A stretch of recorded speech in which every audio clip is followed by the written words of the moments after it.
Hi, let's find out how the Boolean modifier works. And first of all, you need to know that the Boolean modifier uses another shapes as a cutting tool. So we'll be adding another cube just to remove this part of the cube and leave the orange part.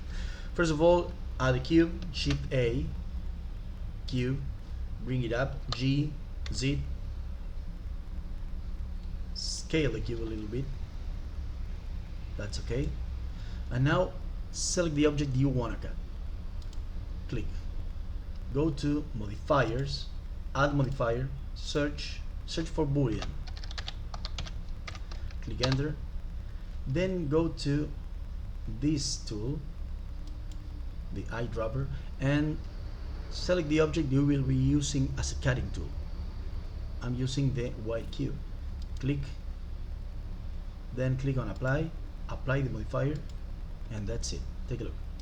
G, here you have it. How you like it.